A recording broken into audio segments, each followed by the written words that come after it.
大家好，欢迎光临大鱼食堂。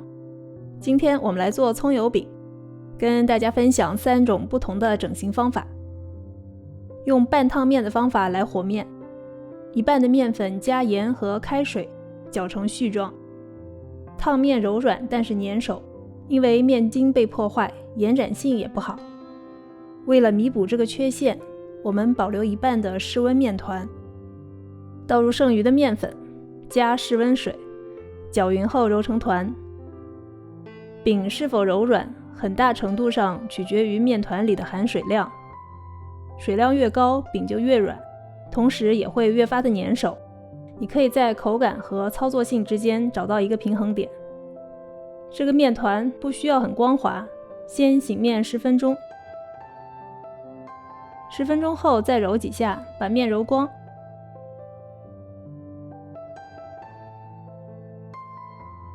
再次醒面15分钟。这时候我们来做油酥，面粉加上盐、白胡椒粉和切碎的葱末，小锅放油，烧热，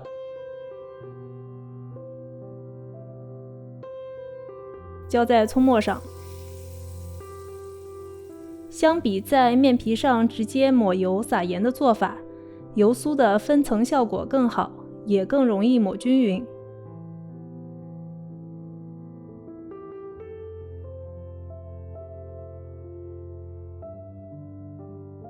案板上撒上干粉，取出面团，不要揉面，分成3份。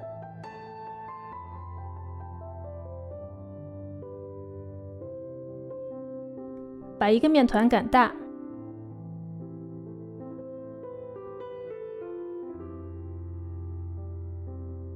擀面杖朝4个角推开，会比较容易擀成方形。抹上油酥，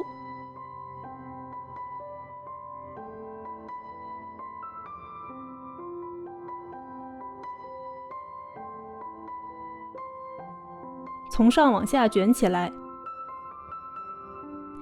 不要留气泡，一边抻一边卷，可以让层次更丰富。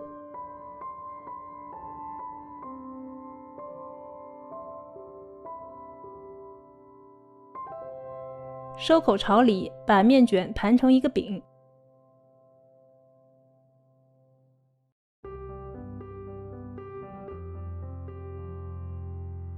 尾巴藏在底部。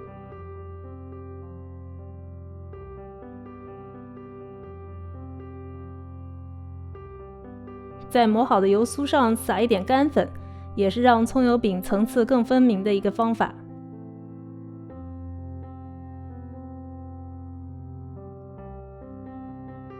从中间切开，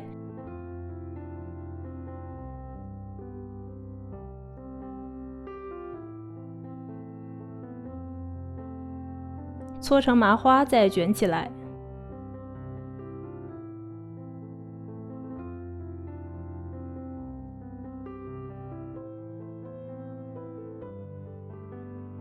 第3张饼把中间割成相距1厘米的细条，这是类似手抓饼的做法。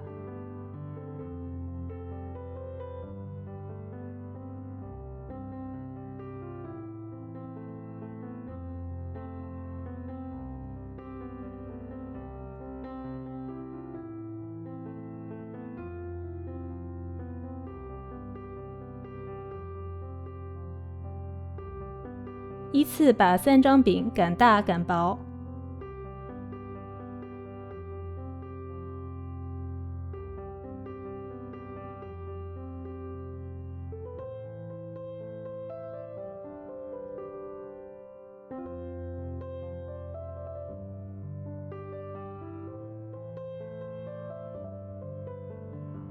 电米铛里放油，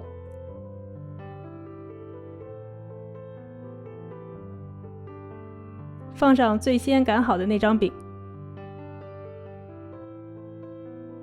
表面也刷上油，两面都烙到金黄，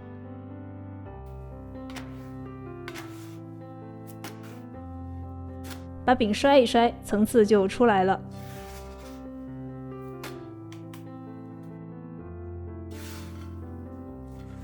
为了更酥脆，在烙的过程中也可以在表面再刷点油。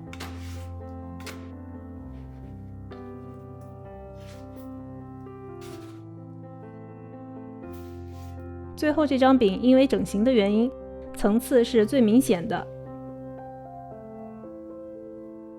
葱油饼肯定是刚出锅的时候最好吃，放凉的饼用微波炉加热20秒，又可以重新变柔软。如果你喜欢我的视频，欢迎点赞、订阅、评论、转发。感谢收看，我是大鱼，我们下期再见。